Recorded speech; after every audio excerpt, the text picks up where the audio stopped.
ओम स्थापकाय च धर्मस्य सर्वधर्मस्वरूपिणे अवतारवरिष्ठाय रामकृष्णाय ते नमः।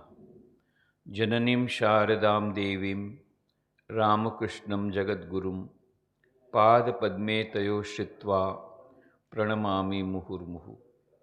नमः श्रीयतिराजाय विवेकानन्दसूरये सच्चित्सुखस्वरूपाय स्वामिने तापहारिणे। जैसा कि पहले मैंने कहा था, जब गुजरात में मेरा पोस्टिंग हुआ 1989 में, श्री रामकृष्ण जोत गुजराती मंथली स्टार्ट करने के लिए, उसके बाद से मुझे ये उत्कंठा हुई जानने की कि क्यों स्वामी विवेकानंद जी इतने दीर्घ काल तक यहाँ गुजरात में रहे थे। और इस प्रकार से कुछ कुछ जानकारी आती गई और धीरे धीरे उस पर कार्य चलता रहा। और भी बहुत सारे कार्य में ये भी एक कार्य जुट गया कि स्वामी विवेकानंद जी ने गुजरात में क्या क्या किया, किन से मिले, तो उन लोगों के साथ संपर्क बनाए करके और भी जानकारी प्राप्त करना, यह एक और दूसरा काम भी उसमें जुट गया। इसी संदर्भ में 1998 में 10 जून को जब मेरा ट्रांसफ़र हुआ, मुझे पोरबंदर के सेंटर को चार्ज लेना को कहा गया। तो वहाँ जाने के बाद फिर स्वामी जी ने पोरबंदर में क्या किया उसके बारे में और भी जानकारी लेने की उत्सुकता भी हुई और उसका अवसर भी मुझे मिल गया। इसके पहले तो मैं जाता था 1-2 दिनों के लिए, उसमें से मैं करता था, जानकारी लेता था। तो फिर इसी संदर्भ में मैंने सुना कि पोरबंदर के पास ही में करीब 10 किलोमीटर दूर समुद्र के किनारे बहुत ही सुंदर का किनारा है, जहाँ पर खिमेश्वर महादेव का मंदिर है। और ऐसा सुना था कि स्वामी विवेकानंद जी भी वहाँ गए थे, उनका दर्शन किया था। इतना ही नहीं, संध्या आरती के समय उन्हें कुछ विशेष अनुभूति भी हुई थी और शायद एक रात वहाँ रुके भी थे। तो ये सब जानकारी के लिए कुछ डॉक्यूमेंट एविडेंस तो चाहिए, कुछ प्रमाण मिलने से उसको लिपिबद्ध किया जा सकता है। ये सोचकर मैं खिमेश्वर मंदिर गया, वहाँ के पुजारी से मिला कि आप लोगों के कुछ रिकॉर्ड्स में या चोपड़े में कहीं पर भी कोई ऐसा रेफरेंस आता है कि नहीं। तो बोले वो इसके पहले जो हमारे पुजारी थे वो सब रखते थे, अभी तो वो कहाँ हो गया पता नहीं। पर यहाँ पास में ही पोरबंदर में ही एक व्यक्ति है जिनको इस प्रकार से पुराने दस्तावेजों को रखने का शौक़ है। इतिहास परिषद के भी कुछ वो सेक्रेटरी या कुछ अध्यक्ष हैं, तो उनको आप संपर्क कर सकते हैं। उनके पास शायद आपको कुछ इस प्रकार का प्रमाण मिल जाए कि स्वामी जी ने यहाँ खिमेश्वर मंदिर में मुलाकात ली थी नहीं, और भी बहुत सारी जानकारी आपको मिल जाएगी। तो जो नाम दिया था वो नाम था जीवा भाई मोढ़वाड़िया। तो फिर उनसे हम मिले, तो वो भी बोखीरा नाम की जगह है वहाँ पर, पोरबंदर के 2-3 किलोमीटर दूर पर ही। अभी तो पोरबंदर का एक भाग ही हो गया। तो पहले बोखीरा नाम का गांव था, तो वहाँ उसमें रहते थे। तो वहाँ पर उनसे संपर्क किया गया। तो उन्होंने कहा कि मैं प्रयत्न करूँगा, आपको जितना हो सके मैं जानकारी दिलवाने का प्रयत्न करूँगा। और अभी तक में वो क्रम चल रहा है, जब जब उनको कुछ भी जानकारी मिलती है तो वो अवश्य हमें स्वामी विवेकानंद जी के बारे में प्रदान करते हैं। तो मैंने उनको बता दिया था कि स्वामी विवेकानंद जी के और भी नाम थे, विविदिशानंद, सच्चिदानंद, ऐसे कुछ नाम से भी कोई भी कहीं जगह पर कोई रिकॉर्ड मिले तो उसको देखिएगा। और पुरानी डायरियाँ हैं, पुरानी किताबें हैं, पुराने आर्काइव्स में कुछ भी यदि मिले, पुराने पुस्तकालय में कुछ मिले या गजेट्स में कुछ मिले, वैसे वहाँ पर जो आर्काइव्स थी वहाँ गजेट तो देख ली थी, फिर भी उनको कहा, क्योंकि उस समय गजेट वगैरह में इसलिए नहीं आया क्योंकि वो उस समय प्रख्यात नहीं हुए थे। समाचार पत्रों में भी आने की बात नहीं थी, क्योंकि वो अभी प्रख्यात नहीं हुए थे। शिकागो धर्मसभा में जाने के बाद वे प्रख्यात हुए। तो फिर दूसरी मुलाकात में जहाँ जहाँ गए हैं वहाँ पर हमको कुछ कुछ समाचार पत्र में जानकारी मिलती है, पर स्वामी विवेकानंद जी फिर अमेरिका से वापस लौट करके दूसरी बार फिर गुजरात आए ही नहीं। यह एक इसीलिए समस्या है कि हमको जानकारी मिलना बड़ा मुश्किल होता है।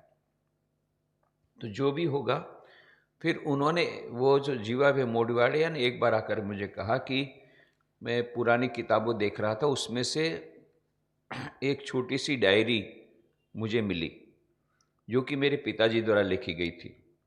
एक्चुअली वो डायरी नहीं है, छोटी सी नोटबुक ही है। डायरी तो डेट वाइज होती है, तो इसमें डेट वगैरह कुछ नहीं है, पर एक छोटी सी नोटबुक है, इतनी छोटी सी, बहुत छोटी, और बहुत पुराने कागज, देखकर ही लगती है बहुत पुरानी है, और उसमें पेंसिल से लिखा हुआ था। अभी तो उसको पढ़ना भी बहुत मुश्किल हो रहा था। तो उन्होंने कहा था ठीक है, मैं ऐसा करता हूँ, जो कुछ इसमें लिखा है उसको मैं धीरे धीरे करके देखते देखते देखते आपको एक फेयर करके आपको देता हूँ। तो ये उन्होंने फेयर करके जो, ये है डायरी के पन्ने, इस प्रकार के डायरी के छोटे छोटे पन्ने हैं। अभी इसमें पेंसिल से लिखा हुआ है, स्पष्ट नहीं है, तो उन्होंने फिर मुझे इस प्रकार से लिख कर दिया। परंतु ये जो लिखा है वो गुजराती में नहीं है, ये है मेर भाषा में, उन लोग की खुद की जो लोकल डायलेक्ट है। हालांकि गुजराती से मिलती जुलती है, तो कुछ समझ में तो सब आ गया मुझे। तो ये जो है बहुत, उसमें काफ़ी नई जानकारी हमको मिलती है। अब इसकी ऑथेंटिसिटी के बारे में यही कह सकते हैं कि भाई ये जो डायरी है, ये बाद में हमने कई सीनियर स्वामी जी से भी हमने कहा, उन्होंने भी स्पर्श किया, कहा कि नहीं, लगती बहुत पुरानी डायरी, ऑथेंटिक लगती है। फिर बाद में महाराजा सयाजीराव यूनिवर्सिटी बड़ौदा, उनके जो आर्कोलॉजी डिपार्टमेंट में भी कहा, तो उन्होंने भी कहा कि ये इसकी जो लैंग्वेज वगैरह जो है वो सब 150-200 साल, 100 साल पुरानी, 150 साल पुरानी है। और ऐसे यदि आपको और कागज़ भी बहुत पुराने दिख रहे हैं, जो उस पर लिखा हुआ है वो भी फ्रेश लिखा हुआ रहते तो अलग प्रकार का रहता। लिखा गया अभी बहुत पुराना लिखा हुआ है, ऐसा नहीं कि किसी ने पुराने कागज़ पे अभी लिख के दिया, ऐसा तो प्रतीत नहीं होता है। फिर भी यदि वो एकदम श्योर होना तो फिर कार्बन टेस्ट करना पड़ेगा। कार्बन टेस्ट करना पड़ेगा तो डायरी पूरी नष्ट हो जाएगी। उसके बाद में तो ऐसे ही अभी उसको छूने से पूरा फटने जैसी हो जाती है, चूरा चूरा हो जाता है। तो इसलिए हमने कहा कि छोड़ दो। तो इसलिए 100% ऑथेंटिसिटी तो हम नहीं कह सकते हैं, परंतु जो जानकारी मिलती है उससे ये पता पड़ता है कि जो स्वामी विवेकानंद जी का जो स्वरूप है उसके साथ यहाँ पर जो वर्णन है वो मिल जाता है, और उनका जो स्वभाव है वो भी मिल जाता है। तो उसको हम लोगों ने एक ट्रांसलेशन किया है, अनुवाद हिंदी में किया है। गुजराती में ये जो मेर भाषा में है वो आप लोग समझ नहीं सकेंगे। मैं 2 लाइन सुनाता हूँ। मारा बापा मेर वीरम लूंधा, ए श्री हयाती माँ नजरे जोएली, तीम तीम राजनी बथीय सभा उमानी जाता ती नजरी जोएली वातु मनी सौदास वीरमनी करी थी ती पोरबंदर राजवातुम या मारी चोपड़ी लखी है। अब उसका हिंदी है, मेरे पिता मेर वीरम लुंधा अपने जीवन काल में अपने राज्य में अनेक घटनाएं देखी थी। उन्होंने वे सारी बातें मुझे सौदास वीरम को बताई थी। मैंने उन सारी बातों को अपनी डायरी में लिख लिया था। तो यहाँ पर यह कहा गया है कि जो जीवा भाई मोडवाड़िया थे, ये जीवा भाई मोडवाड़िया जिनके साथ मेरा परिचय हुआ, उन्होंने कहा मेरे पिताजी की एक मुझे नोटबुक मिली।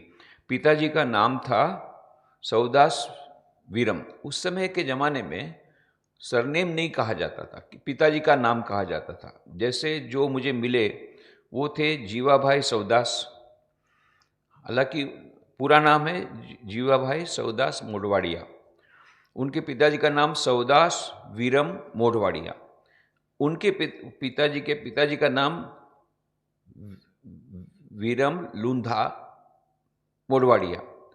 तो ये वीरम जो था, वीरम, ये उनके पिताजी ग्रैंडफादर का नाम था। ये जो वीरम लुंधा, लुंधा उनके भी पिताजी का नाम, वीरम लुंधा मोडवाड़िया। और मेर, तो ये मेर एक जाति है, मेर जाति है जो क्षत्रिय जाति के समान है। तो ये मेर वीरम, ये उस समय उन्होंने अपने आँखों से स्वामी विवेकानंद जी को देखा था। और वो घोड़ा गाड़ी चलाते थे, जो घोड़ा गाड़ी तो नहीं, उसको बग्गी बोलते हैं, कि वो 4 घोड़ों वाली विशेष प्रकार की राजा की खुद की वह अपनी बग्गी थी, जिसमें कि उन्होंने स्वामी जी को खुद ने सवार उनको ले गए थे। तो वो घोड़ा गाड़ी के चालक थे जो वीरम लुंधा। इन्होंने अपनी सब बातें अपने पुत्र को बताई, सौदास वीरम। इन्होंने 3 या 4 में जो बार उनको याद लगी थी वो उन्होंने लिख के रखी थी। वही जो नोटबुक, इसमें से हम लोग पाठ कर रहे हैं। तो मेरे पिता वीरम लुंधा अपने जीवन काल में अपने राज्य में अनेक घटनाएं देखी थी। उन्होंने वे सारी बातें मुझे, सौदास वीरम को बताई थी। मैंने उन सारी बातों को अपनी डायरी में लिख लिया था। राणा विक्रमादित्य जी, वो पोरबंदर के उस समय राणा थे, विक्रमादित्य जी उनका पोर राज्य के शासक थे। पोर माने पोरबंदर के। वेरावल माता का मंदिर जो कि शीतल माता चौक में है, तो शीतला माता जो चौक है उसके पास में वेरावल माता का मंदिर है। वहाँ पर उनका एक विशाल महल था, उसको दरबारगढ़ कहा जाता है। दुर्भाग्य से वो दरबारगढ़ अभी उसको नष्ट कर दिया गया है। वैसे तो बहुत पुराना हो गया था, उसको आर्कियोलॉजी डिपार्टमेंट को उनको ये करना चाहिए था, उसको संभाल कर रखना चाहिए था। उसमें कई स्मृतियाँ स्वामी विवेकानंद की जुड़ी हुई हैं। जो भी हो, तो अभी तो वो तहस नहस हो गया, वहाँ पर सब मार्केट वगैरह आ गई। तो बहुत वर्षों तक वो महल पड़ा हुआ था। तो ये एक विशाल महल था जिसको भी दरबारगढ़ कहा जाता है। उसी स्थान पर मेर जाति के शहीदों के पत्थर भी लगे थे, जिन्हें तोपों से उड़ा दिया गया था। कुछ मेर जाति के लोगों को तोपों से उड़ा दिया गया था। तो उनके पत्थर हैं वहाँ पर। इस प्रकार की वह प्रथा है मेरे लोगों में कि वे उसके पत्थरों को वहाँ पर रखते हैं, जिनके इस प्रकार से हो गए। बे मेरनी तोपुना मोढ़े फूकी मारिया था, तीना पावरिया तिया छे। तो पावरिया बोलते हैं उनको, वहाँ पर थे। राजा विक्रमादित्य जी के 2 नाम थे, दूसरा नाम उनका भोजराज था। तो इनके 2 नाम थे, एक विक्रमादित्य जी और राजा भोज। वे अपनी, इसीलिए राजा भोज ने भोजेश्वर मंदिर बनाया, भोजेश्वर महल, भोजेश्वर मकान बनाया, भोजेश्वर बगीचा बनाया। तो ये भोजेश्वर जो बंगलो है, भोजेश्वर बंगलो, जो कि भोजेश्वर महादेव के मंदिर के पास में ही है, जो कि लगभग 1865 में जिसका निर्माण हुआ है। वहीं पर स्वामी विवेकानंद जी शंकर पांडुरंग पंडित के अतिथि के रूप में रहे थे, और बाद में वही बंगला रामकृष्ण मिशन को मिला। उसकी कहानी बाद में बताएंगे कैसे मिला। वे अपनी बाल्यावस्था में ही पोरबंदर आ गए थे। वे बहुत ही अच्छे व्यक्ति थे, वे धनी, वे बहुत लंबी मूछ रखना पसंद करते थे। उनके फोटोग्राफ्स ही आपको देखेंगे, फोटोग्राफ विक्रमादित्य जी का देखिए, बहुत लंबी लंबी मूछें हैं। वे मेर जाति का पारंपरिक परिधान कपड़े पहनना पसंद करते थे, जैसे पगड़ी, हाथ की कलाई में लोहे के कड़े आदि। वे दयालु हृदय के थे तथा प्रजावत्सल थे। उनके राज्य में पांडु ब्राह्मण दीवान रहते थे। माने कहने का मतलब, वो शंकर पांडुरंग पंडित को शायद वो इसका मतलब है, पांडु दीवान तो नहीं थे, वो एडमिनिस्ट्रेटर थे। पर इन लोगों को उस समय दीवान और एडमिनिस्ट्रेटर में ज़्यादा फर्क पड़ता नहीं था, क्योंकि शासन तो वही चलाते थे। वैसे भी जब एडमिनिस्ट्रेशन नहीं होता तो दीवान जी शासन चलाते थे। तो शंकर पांडुरंग पंडित रहते थे। राज्य का राजपुरोहित ऊंचे कद का ब्राह्मण व्यक्ति था। तो ये राजपुरोहित थे, हमने देखा रेवाशंकर और दवे, ये भी ऊंचे व्यक्ति थे, शायद उसी के बाद में बता रहा है। उनके राज्य की सेना में राजपूत और साथ ही मेर पठान भी थे, दोनों प्रकार के थे, राजपूत भी थे और मेर लोग भी थे।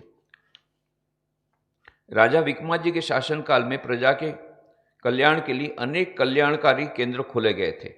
समुद्र के किनारे एक धार्मिक स्थान भी था, धर्मशाला थी जहाँ पर गरीब लोग रहते थे तथा भोजन करते थे। भिक्षुओं के लिए व्यवस्था थी और महिलाओं की सुरक्षा का विशेष ध्यान रखा जाता था। किसी भी प्रकार की गंदी भाषा का प्रयोग नहीं किया जाता था। ये सब कहने का मतलब कि ये राजा थे, बहुत ही प्रजावत्सल थे। कल उसके उदाहरण दे रहे हैं। महाराज विक्रमादित्य के कार्यकाल में एक साधु महाराज पोरबंदर आए थे। ये महाराज शीतला चौक के पास जो महल था उसमें ठहरे थे। वे साधु महाराज सन्यासी की वेशभूषा पहनते थे। उनका मुखमंडल बड़ा तेजवान था। वे एक पवित्र व्यक्ति दिखाई देते थे। उनका माथा हमेशा चमकते रहता था। वे प्रायः हिंदी में बातचीत करते थे, कभी कभी उसमें अन्य भाषाओं के शब्द भी मिल जाते थे। मुझे लगता है कि शायद बंगाली के कुछ शब्द आ जाते हों। उसमें ऐसा बंगाली का शब्द नहीं लिखा क्योंकि उसको मालूम ही नहीं होगा बंगाली क्या होता है, पर अन्य भाषा के शब्द आ जाते थे। वे गोरे आदमियों की भाषा भी बोलते थे, मतलब कि अंग्रेजी भी बोलते थे। वे प्रायः अपना नाम सच्चिदानंद बतलाते थे। वे दरबारगढ़ में धार्मिक बातों पर चर्चा करते थे। दोपहर के समय करीब 50 से 100 व्यक्ति उनके प्रवचन को सुनने के लिए एकत्रित होते थे। ये प्रवचन शाम तक चलते रहते थे। वे हिंदू धर्म की जो कुरीतियों थी उसके बारे में बताते थे। वे समाज में जो व्याप्त 5 बुराइयों की में भी चर्चा करते थे और हिंदू धर्म की कैसे पुनर्स्थापना हो जाए उसके बारे में बताते थे। विक्रमादित्य पांडु दीवान, राज्य राजपुरोहित और राज्य की प्रजा ये धार्मिक चर्चा को सुनते थे। कभी कभी रानी माँ भी सुनने के लिए आती थी। महाराजा हमेशा दरबारगढ़ ऊपरी मंजिल के कमरे में ठहरते थे। महाराज मने स्वामी विवेकानंद मतलब सच्चिदानंद जी हमेशा दरबारगढ़ के ऊपरी मंजिल के कमरे में ठहरते, जो कि पूर्व दिशा की ओर था। राजा जी बरडा हिल से 2 बड़ी छड़ी लाए थे, जिसमें से एक उन्होंने महाराज जी को दी थी, मतलब स्वामी विवेकानंद जी को दी थी, और उनके सर पर सफ़ेद पगड़ी भी पहनाई थी। उस समय वे दोनों बहुत प्रसन्न दिखते थे। राजा महाराज जी को बहुत सम्मान देते थे। तो ये स्वामी जी को, विवेकानंद जी को ये महाराजा विक्रमादित्य जी बहुत सम्मान देते थे। और एक बार उन्होंने प्रजा के बीच में, बहुत दरबार में प्रजा के बीच में उन्होंने उनको पगड़ी पहनाई थी। पगड़ी पहनाना होता है सम्मान करना, या जैसे सम्मान आजकल जैसे शाल पहना कर करते हैं, तो और भी ज़्यादा, उससे भी ज़्यादा यदि उसी को किसी को सम्मान करना है तो पगड़ी पहना के सम्मान उस समय के ज़माने में करते थे। इसके बाद महाराज जी 16 सप्ताह तक एक बहुत बड़े घर में ठहरे थे, जो कि भोजेश्वर प्लॉट के निकट था। माने कोई भोजेश्वर बंगलो की बात यहाँ चल रही है। पांडु दीवान ने उनको वहाँ रखा था, मतलब शंकर पांडु पंडित ने रखा था। तो ये एक और एडिशनल प्रूफ मिल गया कि मैंने पंडिताक्षमा राव ने तो लिखा ही है कि 4 महीने रहे थे, यहाँ पर 16 सप्ताह रहे थे। दोनों मिल जाता है यहाँ पर। हम प्राय वहाँ जाया करते थे, मतलब प्राय माने ये जीवाभाई मोढवाड़े के जो ग्रैंडफादर, जो उनके दादाजी, जो वीरम लुंगा, ये जो घोड़ागाड़ी चलाने वाले, वो बोलते थे, वो उस समय युवक थे, बोले हम लोग वहाँ जाया करते थे। उनका शरीर सुगठित था। वे पैरों में चाखड़ी पहनते थे, एक हाथ में दंड छड़ी तथा दूसरे हाथ में कमंडलू रखते थे। विक्रमादित्य स्वयं उनकी अच्छे से देखभाल करते थे। महाराज जी को राजा जी ने आने जाने के उपयोग के लिए राज की विक्टोरियन बग्घी भी दी थी, जिसमें 4 घोड़े बंधे रहते थे। साथ ही 2 अंगरक्षक, 1 कोचवान और 1 मार्गदर्शक भी रहता था। महाराजा हमेशा बग्घी में बैठते थे। कुछड़ी स्थित खिमेश्वर महादेव मंदिर भी गए थे। ये हमको इसका प्रमाण मिल गया कि कुछड़ी में, जो पास में कुछड़ी नाम का गांव है, यहाँ से करीब 10 किलोमीटर दूर पोरबंदर से, वहाँ के पास में ही खिमेश्वर महादेव का मंदिर है, समुद्र के किनारे। बहुत ही सुंदर वह किनारा है, समुद्र का किनारा। शाम के समय सूर्यास्त वहाँ से हम लोगों ने कई बार देखा, कई हमारे वरिष्ठ सन्यासियों को हमने दिखलाया, आत्मस्थान जी महाराज, गहनानंद जी महाराज, ये लोग सब बहुत प्रसन्न हुए थे सूर्यास्त देख करके। उस समय कि पैदल वहाँ गए थे, मतलब ये जो वीरम लुंगा खुद गए थे, करीब 15 से 17 नवयुवक तथा कुछ बच्चे वहाँ एकत्रित हुए थे। उस समय महाराज ने वहाँ धार्मिक चर्चा की थी, मतलब खिवेश्वर मंदिर के पास। उसके बाद महाराज जी बिंदा भगत के मंदिर को भी देखने गए थे, विसावड़ा, वहाँ भी गए थे। फिर कोआल स्थित हर्षद माता के मंदिर भी गए थे। हर्षद माता का मंदिर वो द्वारका के, वहाँ से पोरबंदर से आप द्वारका जाएंगे तो हर्षद माता का मंदिर आएगा, समुद्र के किनारे है। तो वहाँ से करीब 25-30 किलोमीटर दूर आपको जाना पड़ेगा, रास्ते में आएगा।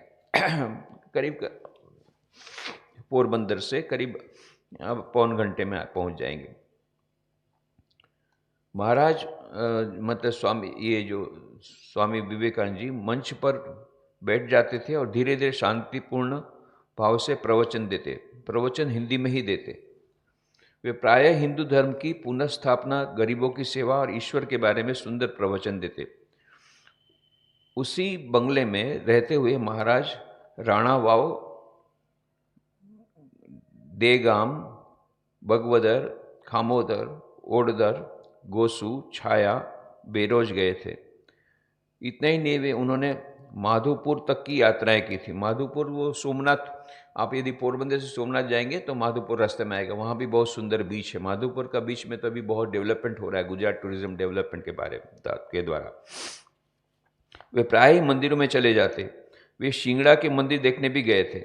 वे बिलेश्वर मंदिर देखने भी गए थे। बिलेश्वर मंदिर तो बहुत दूर है, पर शिव जी का बहुत बड़ा मंदिर, पर वो बिलेश्वर मंदिर वो तो राज्य के भीतर में ही था, तो इसलिए स्वाभाविक है गए होंगे, क्योंकि यह, हाँ लिखा भी है, क्योंकि यह मंदिर राज्य शासन के अधीन था।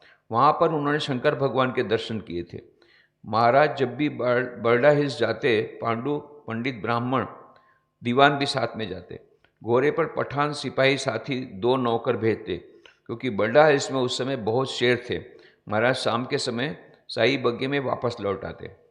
तो शेर का डर था, इसलिए साथ में ये शंकर पंडित उनको साथ में सिपाही भी देते थे, भाले वाले। महाराज जी दशहरे के पहले पोरबंदर आए थे और हिकमत जी के अतिथि हुए थे। दशहरा का जुलूस, जो कि शस्त्रों की पूजा करने खिजड़ी प्लॉट में जो रहा था, उस समय राजा विक्रमादित्य जी भी 4 घोड़े वाली बग्घी में बैठकर शामिल हुए थे। उन्होंने महाराज जी से भी अपने साथ बैठने की प्रार्थना की थी। महाराज जी ने खिचड़ी प्लॉट पर शस्त्रों की पूजा देखकर आनंद व्यक्त किया था। उस समय मैं भी उनके साथ था।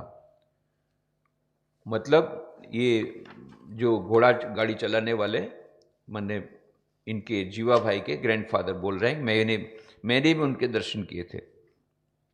महाराज जी दशहरा पूजा के कार्यक्रम को देखकर प्रभावित हुए थे। मतलब स्वामी जी दशहरा पूजा के कार्यक्रम को देखकर प्रभावित हुए थे और कहा था कि उन्होंने अपने जीवन में ऐसा कार्यक्रम पहले कभी नहीं देखा। सचमुच में राजाओं के द्वारा दशहरा का जो जुलूस है वो बहुत ही विशिष्ट रहता था। मैसूर का दशहरा का जुलूस तो बहुत ही प्रख्यात है, पर उस समय के ज़माने में पोरबंदर ये फर्स्ट क्लास स्टेट में आता था पहले। और उनकी जो शोभा यात्रा रहती थी, बहुत सारे हाथी, घोड़े, कई प्रकार के वो पारंपरिक सांस्कृतिक नृत्य, बहुत प्रकार के उसमें कार्यक्रम रहते थे। तो ये एक दशहरा का एक शोभा यात्रा उन्होंने कहा उन्होंने अपने जीवन में पहले कभी नहीं देखा था, ऐसा स्वामी जी ने कहा। वे बच्चों के साथ आनंदपूर्वक खेलकूद किया करते थे। राजपुरोहित ने खिजड़ी प्लॉट पर शस्त्र पूजा संपन्न करवाई थी। राजकीय शस्त्रों को 5 प्रकार के द्रव्यों से धोया गया था। उसके बाद राजा विक्रमादित्य जी ने सबको मिठाई बांटी थी। ये सब देख करके स्वामी जी बड़े प्रसन्न हुए थे। सच्चिदानंद जी महाराज बैलगाड़ियों की सजावट, उनके कपड़े आदि देखकर बहुत प्रसन्न हुए थे। मेर जनजाति की कला को देखकर आनंदित हुए थे। गांव की सड़कें उबड़ खाबड़ थी, अच्छी सड़कें नहीं थी। बोखीरा से कुछड़ी होते हुए द्वारका का रास्ता था। दूसरा रास्ता बर्डा हिल्स की ओर था। एक रास्ता पोरबंदर से न्यू पोर्ट की ओर जाता था। ये सभी रास्ते उबड़ खाबड़ थे। ये सभी बातें मेरे पिता वीरम लुंगधा ने 2-4 बार मुझे कही थी, इसलिए मैंने इसे अपनी डायरी में लिख लिया है। मेरे पिता द्वारा इन सारी घटनाओं के साक्षी हैं। मेरे पिता इन सारी घटनाओं के साक्षी हैं। उन्होंने स्वयं अपनी आँखों से ये सब देखा है। मैंने इसे इसलिए लिखा है कि और सँभाल कर रखा है कि आने वाली पीढ़ी को शायद उपयोगी हो सके। तो आज तो उपयोगी हो ही रहा है, आने वाली पीढ़ी को बहुत ही अच्छा है कि अब पता नहीं कैसे एक अत्यंत साधारण, ये तो खेलवीर थे, ये जो जीवा भाई मोढवाडिया, उनके जो पिताजी है सौदास मोढवाडिया, ये तो एक खेलकूद करते थे और नटवर सिंह जी राजा थे पोरबंदर के, उनके यहाँ नौकरी करते थे, तो सामान्य नौकरी करते थे। अब वो ज़्यादा पढ़े लिखे भी नहीं थे, फिर भी उनके मन में ये आया, ये भी एक बड़ी विचित्र बात है, एक अद्भुत यह ईश्वरीय मानो संकेत है कि उन्होंने ये सब अपने पिताजी के पास से जो कुछ भी उन्होंने सुना था वो लिख कर रखा। और हम लोग इतना, क्योंकि हम लोग को कोई रिकॉर्ड नहीं मिल रहा था, नहीं मिल रहा है अभी भी, क्योंकि स्वामी जी स्वयं भी अपने आप को गोपनीय रखना चाहते थे, अब नाम भी बदलते रहते थे, सीआईडी डिपार्टमेंट के पीछे पड़ी थी, गुरु भाइयों से भी, गुरु भाई भी पीछे आए, वो भी नहीं पसंद करते थे, अकेले रहना पसंद करते थे, तो इसलिए उन्होंने कोई भी प्रकार का चिन्ह भी नहीं रखा कहीं पर, और उस समय वो फेमस भी नहीं हुए थे ताकि कि गजेट में या तो समाचार पत्रों में उनका नाम आने से हम समझ सके कि कहाँ से, कौन से समय कहाँ पर थे और क्या क्या उन्होंने किया। तो ये इस संदर्भ में यह जो छोटी सी यह डायरी या ये नोटबुक है जो इन्होंने अपनी भाषा में लिखी है, वो बहुत महत्व की है। और इसमें से हमको स्वामी विवेकानंद जी के एक कुछ और नए पहलुओं पर हमको यह मिलता है कि एक तो वे हिंदी में प्रवचन देते थे, एक ये बात हमको मिली, और दूसरा कि उनका जो कपाल था वो बहुत झगमगाता था। ये हम लोगों ने फ़ोटो में भी हम देखते हैं, फ़ोटो में भी हम देखते हैं, पर जो लोग उस समय चश्मित गवाह थे वो लोग भी बोलते हैं कि हाँ, बहुत चमकता था उनका जो वो कपाल बहुत चमकता था, ये वो लोग भी बोल रहे हैं। इवन ये गांव वाले ये भी समझ सक रहे हैं। और उनका देह बलिष्ठ था और इतनी अच्छी अच्छी बातें वो कहते थे कि राजा स्वयं सुनते बैठता था, एडमिनिस्ट्रेटर शंकर प्राण सुनने बैठते थे, राजपुरोहित सुनने बैठते थे, रानी भी बैठती थी सुनने के लिए, और 40-50-100 आदमी उस समय हो जाते थे उनके प्रवचन सुनने के लिए। और उन्होंने इतने सारे गांवों की यात्रा की और बड़ा डूंगर में भी गए, जंगल में भी जाते थे। ये सब बातें भी हम लोग को यहाँ पर एक जो जानकारी हमारे पुस्तकों में नहीं है वो मिल रही है। हमारी जो फर्स्ट एडिशन है life of Swami Vivekananda eastern western disciples, उसमें इतना ही लिखा है कि वो महाराज, जब वो स्वामी जी गए शंकर पांडु पंडित के साथ रहे भोजेश्वर मंगलों में, तो उनकी जब मुलाकात कर रही महाराजा विक्रमा जी के साथ, नाम नहीं दिया है, बट वो पहली नज़र में उनको इतने पसंद आ गए, एक तो उनका रूप स्वरूप भी ऐसा, और बाद में हम लोग देखेंगे राजा विक्रमा जी संगीत में बहुत ही प्रवीण थे और संगीत के बहुत चाहक थे, और यहाँ स्वामी जी भी संगीत के चाहक थे, तो कई इस प्रकार की बातें मिलती थी। तो जो भी हो, राजा पहली नज़र में उनके प्रेम में पड़ गए, तो बोले नहीं, ये आप मेरे साथ रहिए। तो 21 दिन तक स्वामी जी वहाँ पर राजमहल में रहे थे। तो ये राजमहल, जब स्वामी जी 21 में राजमहल में गए तब ये दोपहर को प्रवचन करते थे, ये सब बातें यहाँ पर है। और बाद में फिर वहाँ से 4 महीना यहाँ शंकर पांडुरंग पंडित के यहाँ रहे, ये भी बात यहाँ पर है। वहाँ पर भी ये लोग जाते थे वहाँ उनकी बातों को सुनने के लिए। इस प्रकार की कई नई बातें हमको इस छोटी सी नोटबुक के माध्यम से जानने को मिलती है। ओम शांति शांति शांति। हरि ओम तत्सत। श्री राम कृष्णार्पणमस्तु।